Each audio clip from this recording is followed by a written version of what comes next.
नमस्कार, स्वागत है आपका बड़ी खबर में और मैं हूं आपके साथ शावनी पटनायक। इस बुलेटिन में हम बात करेंगे आज के 4 बड़ी खबरों के बारे में और शुरुआत करेंगे आज की खबरों के साथ। पहली खबर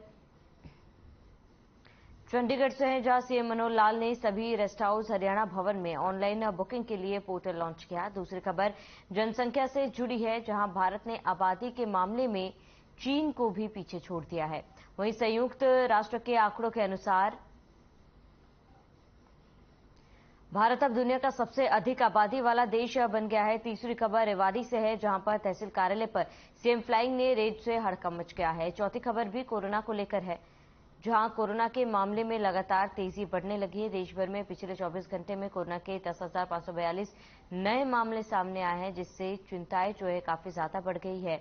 और इन तमाम 4 बड़ी खबरों से हम शुरुआत करेंगे। इन तमाम 4 खबरों पर हम विस्तार से चर्चा करेंगे। जहां एक और देश में लगातार कोरोना ने रफ्तार पकड़ा है, वहीं हम शुरुआत करेंगे पहली खबर से। हरियाणा के मुख्यमंत्री मनोहर लाल ने सभी रेस्ट हाउस हरियाणा भवन में ऑनलाइन बुकिंग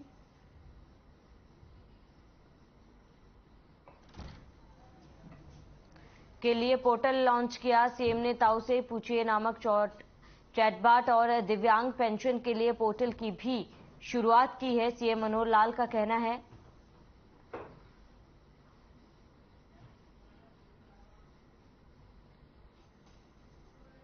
सबका विकास हमारी प्राथमिकता है। परिवार पहचान पत्र से नागरिकों को लाभ मिल रहा है और अब घर बैठे ही पेंशन बनेगी। दिव्यांग सेवा पोर्टल से आसान होगी।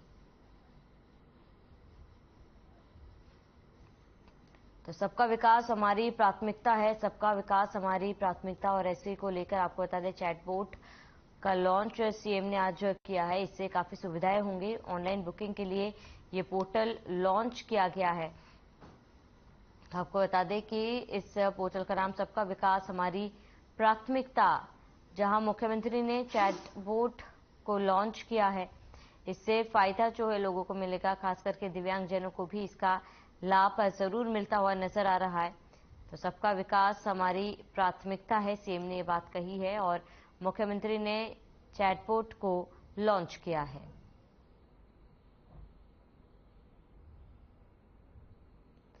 तो चंडीगढ़ में आज जो इसकी लॉन्चिंग थी, सीएम ने इसको लॉन्च कर प्रेस कॉन्फ्रेंस भी किया और इसकी खूबियां भी जो है वो सीएम द्वारा गिनाएंगी। इसके साथ ही किस तरीके से ये आम जनता के लिए सुविधा बनाएगी और चीजों को और आसान करेगी, इसको लेकर भी सीएम ने जानकारी दी है।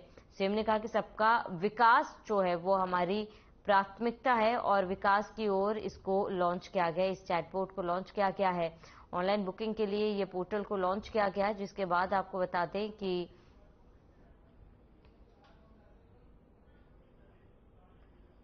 सीएम ने प्रेस कॉन्फ्रेंस भी किया।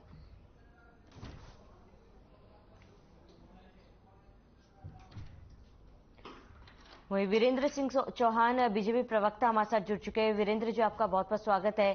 क्योंकि इस पोर्टल का लॉन्च किया गया है, आपसे जानना चाहूंगी इस पोर्टल से क्या क्या फायदे मिलेंगे और लोगों को कितनी सुविधा होगी। देखिए, हरियाणा सरकार ने सरकार के द्वारा जो सुविधाएं जनता को मिलती हैं, सरकार की जो सर्विसेज जनता को जाती हैं, जनता को अपनी बात सरकार तक पहुंचाने के लिए कोई मंच मोर्चा चाहिए होता है। तमाम ऐसे कार्यों के लिए अलग अलग प्रकार के पोर्टल्स जो है वो लॉन्च किए हैं और इन ऑनलाइन पोर्टल्स ने हरियाणा वासियों के जीवन में खासी सुगमता का आगाज किया है। बहुत सारी चीजें पहले से बेहतर हो गई हैं। उसी दिशा में ये नई व्यवस्था जो है खड़ी हुई है, की जा रही है। इसके सुपरिणाम आने वाले दिनों में हम सबको देखने को मिलेंगे। कहीं भी कोई शिकायत होगी, वो नागरिक कहीं करता है तो वो मुख्यमंत्री के डैशबोर्ड पर डिपार्टमेंट के अनुसार वो सामने उनके रहेगी, उनके स्टाफ के सामने रहेगी। कौन सी शिकायत कहां कब की गई, उसका निस्तारण अगर देरी किसी के स्तर पर हो रही है तो क्यों हो रही है, उसको भी इस नई व्यवस्था के माध्यम से निरंतरता में जांचा परखा जाएगा। कुल मिलाकर जनता की शिकायतों के निपटारे और निस्तारण की प्रक्रिया को और गतिमान और कारगर और प्रभावी और असरदार बनाने की दिशा में ये हमारा कदम है। ये सरकार एक मंत्र, एक नारे के साथ अस्तित्व में आई थी, सबका साथ सबका विकास। और उसमें भी एक सूत्र और पहले दिन से मनोहर जी ने जोड़ा हुआ है, और वो है कि समाज का जो अंतिम व्यक्ति है, जो सबसे जरूरतमंद है, जो सबसे वंचित है, प्राथमिकता के आधार पर उसके जीवन को भी सुगम हम बनाएंगे। उस दिशा में हम लगातार बढ़े हैं। आज पत्रकार वार्ता में मुख्यमंत्री जी ने एक बार फिर से प्रतिपक्ष को आंकड़ों के साथ चुनौती दी। उन्होंने बताया है कि हमारे 8-8.5 साल में कांग्रेस के द्वारा उसके 10 साल के शासनकाल में जितनी नौकरियां दी गई थी, उससे करीब करीब 20,000 अधिक सरकारी नियुक्तियां दी जा चुकी हैं।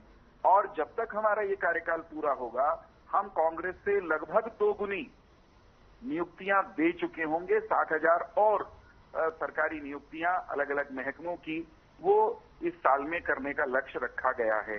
तो जो लोग हम पर बेरोजगारी के आंकड़े, फर्जी आंकड़े उछालते हैं, उनको मुख्यमंत्री जी ने जो रिकॉर्ड पर आंकड़े हैं, हरियाणा में सरकारी नौकरियों के आंकड़े हैं, वो उनके सामने एक बार फिर से रखे, उनको आईना दिखाया है। और एक महत्वपूर्ण बात और जोड़ी है उसमें मुख्यमंत्री जी ने। हम बारंबार ये बात पहले भी कहते रहे हैं। मुख्यमंत्री जी ने बताया कि वो 2 जिलों में गांव-गांव गए हैं। अभी हाल पलवल जिले का दौरा कर आए हैं, वहां के गांवों में गए हैं। भिवानी जिले का उन्होंने दौरा किया है, वहां के 1 दर्जन से ज्यादा गांवों में वो गए हैं। और इस दौरे में उन्होंने जो अनुभूत किया वो ये कि लोगों ने अपने आप आगे बढ़ करके ये बताया कि पूर्व की सरकारों में सरकारी नौकरी अगर मिलती थी तो उसके लिए नोटों का बहुत बड़ा झोला पेश करना पड़ता था। नोटों के बंडल या ढेर दलालों के सामने रखने पड़ते थे, तब जाकर के कोई नौकरी वोकरी मिलती थी। इस सरकार ने पर्ची खर्ची का सिस्टम समाप्त किया है। नौकरी ईमानदारी से दे रहे हैं, नौकरी बिना खर्ची पर्ची के दे रहे हैं, और नौकरी पात्र व्यक्ति को मिल रही है। उसकी जाति हम नहीं देख रहे, उसका क्षेत्र हम नहीं देख रहे, न हमने जातिवाद।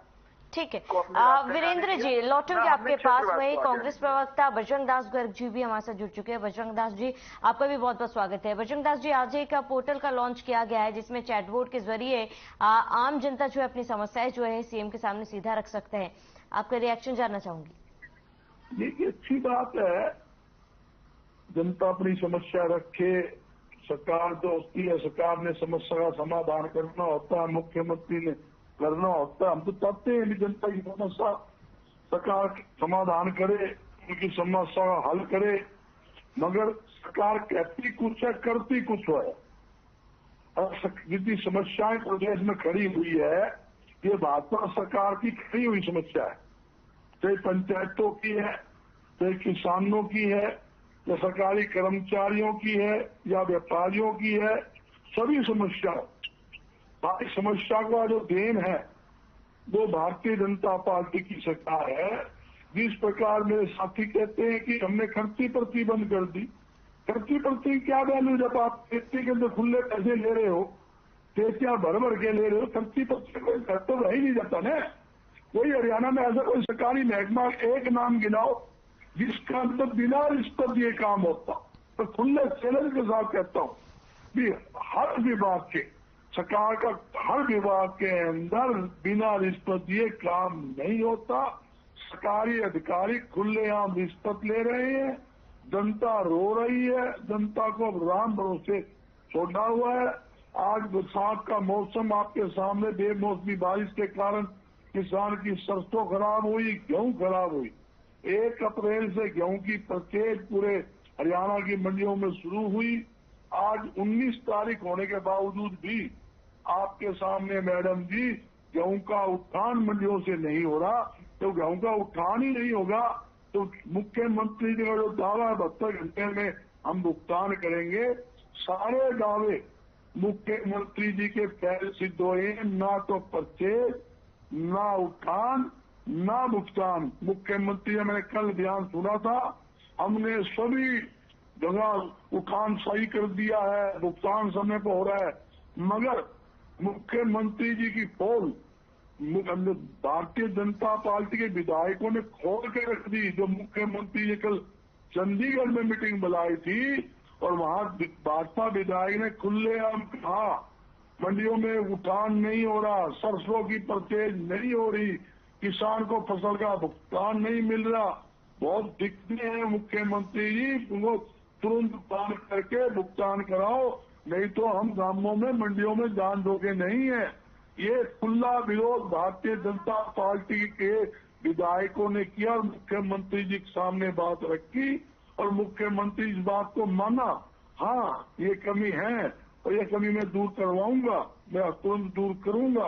आप बताइए, एक तो मुख्यमंत्री कहता है सबकी ने नोके कर दिया और उन्हीं के विधायक जब विरोध करते हैं हाँ भर लेता है, हाँ ठीक है जी, मैं दावे के साथ कहता हूँ आप नरवाना की मंडी, कैथल की मंडी, जींद की, मैं आंकड़े दे रहा हूँ, जींद इन मंडियों में तो ऐसा बुरा हाल है, सरसा की मंडी के बाहर मंडियां फुल होने के बाद मंडियों के बाहर सड़कों पर किसान की गेहूं पड़ी है, जहां गेहूं खरीद की है वहां उसकी उठान नहीं है, बड़ी भारी दिक्कत किसान को हो रही है। आज मौसम देखिए मैडम जी, मौसम में चेतावनी दे रखी है 3-4 दिन हरियाणा के अंदर बारिश होने के आसार है, आंधी चलने के आसार है।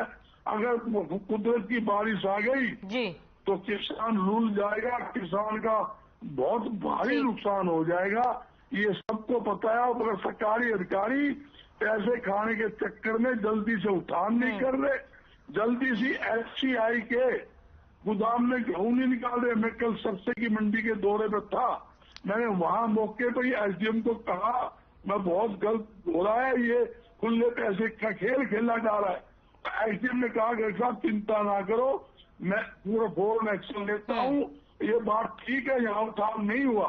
और मैंने FCI के DM को खूब धमकाया, फूड सप्लाई के अफसर उनको भी कहा भाई देखो दिक्कत आ रही है, इस माल को फटाफट उठाओ, सड़कों पे माल पड़ा है, किसान बैठे हैं, आड़ती क्या यहाँ माल का उठान नहीं हो रहा, बड़ी भाई दिक्कत है। तो ये दिक्कतें सबके सामने है, ये आलोचना की दृष्टि ना देख के ये देखे किसान हमारा अन्नदाता है, जो व्यापारी देश की रीढ़ की हड्डी है, हमें किसान को देखते हुए तुरंत प्रभाव से जो माल का अनाज का परचेज करके उनका उठान करके सरकारी गोदामों में लगाया जाए ताकि अनाज खराब ना हो और किसान को उसकी फसल का तुरंत भुगतान सरकार को करना चाहिए। ठीक है बजरंग दास जी, हमारे साथ जुड़ने के लिए आपका बहुत बहुत शुक्रिया। वीरेंद्र जी हमारे साथ जुड़ने के लिए बहुत बहुत शुक्रिया।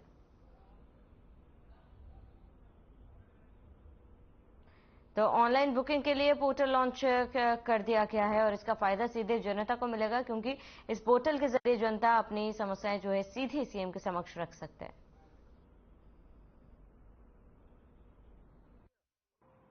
मित्रों, जैसा हमको जानकारी है कि हमारा हमेशा ही फोकस रहा है कि गुड गवर्नेंस, सुशासन, इसके आधार पर चीजों को आगे बढ़ाया जाए।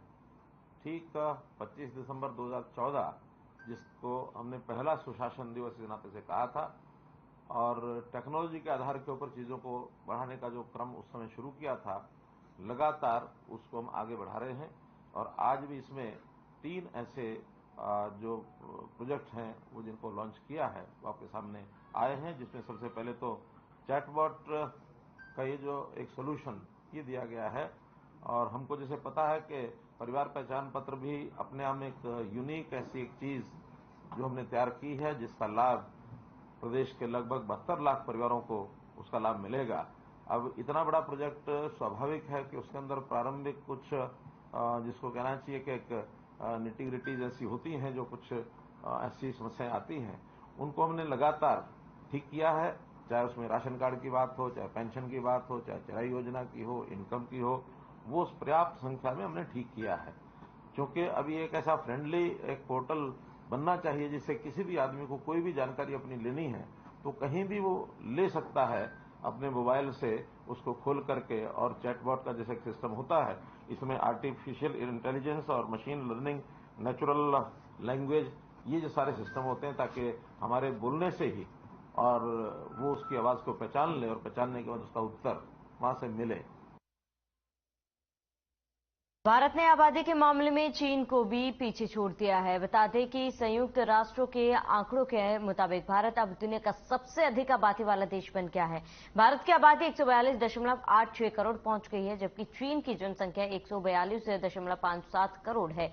भारत की आबादी अब 29 लाख ज्यादा हो गई है। यह पहली बार है कि भारत की जनसंख्या 1950 के बाद से चीन से आगे निकल गई है। संयुक्त राष्ट्र ने पिछले साल यह अनुमान लगाया था कि अगले साल तक भारत सबसे ज्यादा आबादी के मामले में चीन को पीछे छोड़ सकता है। इस संबंध में एनएफपीए की the state of world population report 2023 ने बुधवार को अपनी रिपोर्ट जारी कर दी है और इस रिपोर्ट का नाम 8 billion lives infinite possibilities the case for rights and choice है। तो लगातार आपको बता दें कि जनसंख्या में बढ़त जो है भारत में देखी जा रही है और अब भारत ने जनसंख्या के मामले में चीन को भी पीछे छोड़ दिया है और भारत सबसे ज्यादा आबादी वाला देश अब बन चुका है। जहां जनसंख्या में भारत ने चीन को पीछे छोड़ा है और इसी के साथ ही 142.86 करोड़ पहुंच गई है भारत की आबादी। और वहीं चीन की बात की जाए तो चीन में फिलहाल आबादी 142.57 करोड़ है और इसी के साथ ही भारत सबसे अधिक जनसंख्या वाला देश बन चुका है और जनसंख्या में भारत फिलहाल नंबर 1 पर है। इस मामले में चीन को भारत ने पीछे छोड़ा है। इससे पहले भी आपको बता दें कि संयुक्त राष्ट्र ने इस बात की जानकारी दी थी कि महज 1 साल में भारत जो है वो चीन को आबादी के मामले में पीछे छोड़ सकता है और अब भारत ने आबादी में सबसे पहले है और 142.86 करोड़ भारत की जनसंख्या है। भारत सबसे ज्यादा आबादी वाला देश बन चुका है। तो जनसंख्या में भारत ने चीन को भी पीछे छोड़ दिया है। तो लगातार जनसंख्या में इजाफा जो है भारत में देखा जा रहा है, जिससे भारत अब सबसे ज्यादा आबादी वाला देश बन चुका है।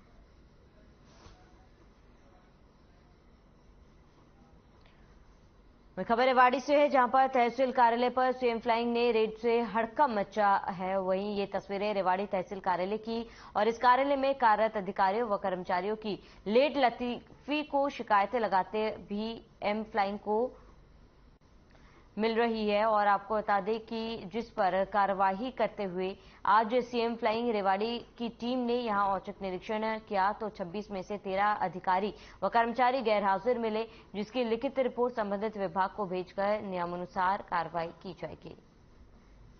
तो औचक निरीक्षण से कार्यालय में हड़कंप मच गया। तहसील कार्यालय पर सीएम फ्लाइंग की टीम ने रेड की और रेवाड़ी में ये चेकिंग की गई है, जहां पर 13 कर्मचारी और अधिकारी नदारत मिले। फिलहाल उन पर सख्त कार्रवाई और उनको कारण बताओ नोटिस भी जारी कर दिया गया है, जहां पर तहसील कार्यालय पर सीएम फ्लाइंग की टीम ने रेड की है और 13 कर्मचारी और अधिकारी गैरहाजिर मिले।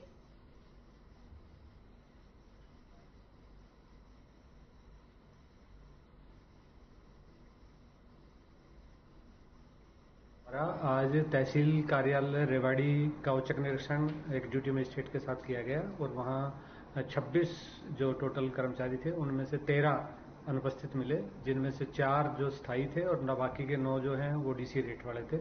नायब तहसीलदार वहां उपस्थित थे और तहसीलदार साहब से उनके पास बावल का भी क्योंकि चार्ज है, तो वो उनकी लिखित रिपोर्ट भी वहां दी गई कि वो उस समय बावल में थे। तो बाकी सभी के खिलाफ जो नियमानुसार कार्रवाई है उसके लिए उच्च अधिकारियों को लिखा जाएगा। जैसी कार्रवाई अपेक्षित है वो की जाएगी। कोरोना के मामले तेजी से बढ़ने लगे। देश भर में पिछले 24 घंटे में कोरोना के 10,542 नए मामले सामने आए हैं और इससे पहले मंगलवार की बात की जाए तो मंगलवार को 7,633 केस मिले थे। यानी पिछले 24 घंटे में कोरोना के 38% केस बढ़े हैं। महामारी से देश भर में पिछले 24 घंटे में 38 लोगों की जान गई है। इससे एक दिन पहले कोरोना से 11 लोगों की मौत हो गई है। केरल, दिल्ली, महाराष्ट्र देश के सबसे संक्रमित राज्य है, जहां केरल में पिछले 24 घंटे में कोरोना के 2041 मामले सामने आए। दिल्ली में 1537 और महाराष्ट्र में 949 नए केस सामने आए हैं। वहीं यूपी में 818 कोरोना के केस सामने आए। साथ ही हरियाणा के सभी 22 जिलों में कोरोना संक्रमण फैल गया है। सूबे के सभी जिलों में एक्टिव मरीज मिले हैं। 24 घंटों में 965 नए केस सामने आए। प्रदेश में एक्टिव मरीजों की संख्या बढ़कर 4,535 पहुंच गई है। सबसे ज्यादा गुरुग्राम में 2532 सक्रिय मामले, वहीं पॉजिटिविटी दर 11.86% पहुंच गई है। रिकवरी दर 0.41% की गिरावट के साथ 98.57% रिकॉर्ड की गई। राहत की बात यह है कि मृत्यु दर सुबह में 1.01% पर स्थिर बनी हुई है।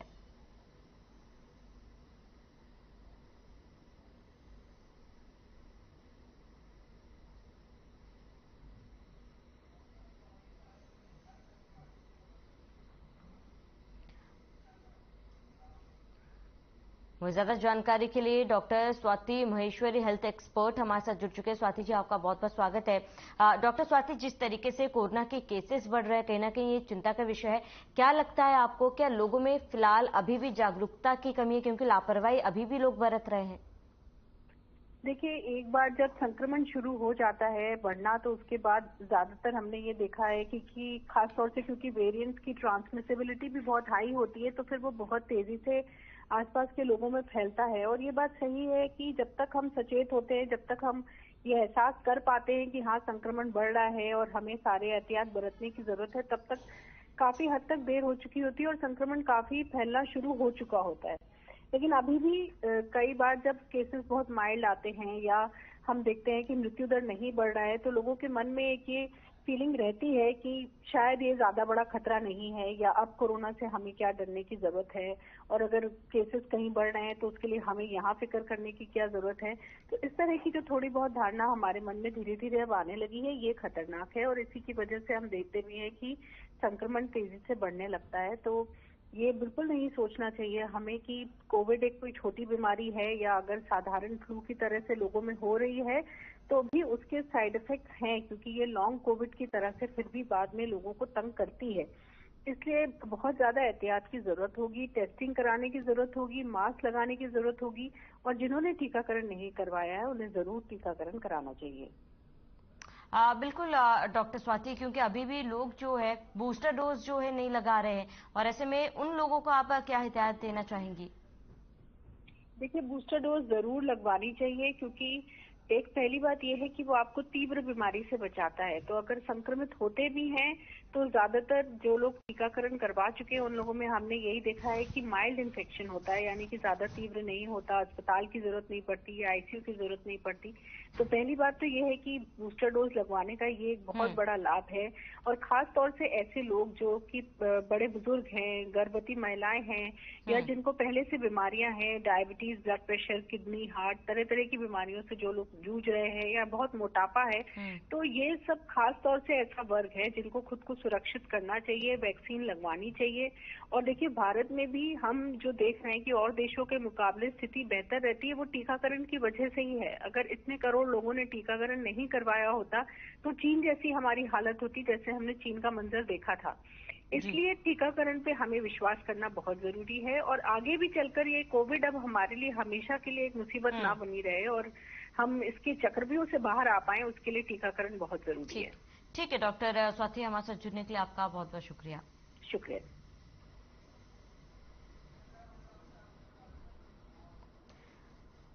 तो आज हमने 4 बड़ी खबरों पर बात की और आपको तमाम 4 बड़ी खबरों पर दिखाया हमने कि किस तरीके से कोविड केसेस लगातार बढ़ रहे हैं। प्रदेश को आपको बता दें, सीएम मनोहर लाल ने एक बड़ी सौगात भी दी है पोर्टल के जरिए।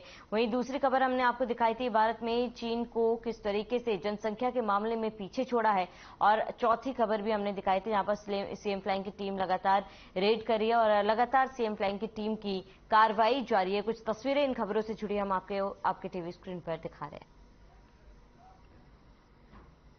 और चलिए इसी के साथ इस बुलेटिन में फिलहाल मेरे साथ देखते हैं देश और प्रदेश की तमाम बड़ी खबरों के लिए बने रहिए हमारे साथ।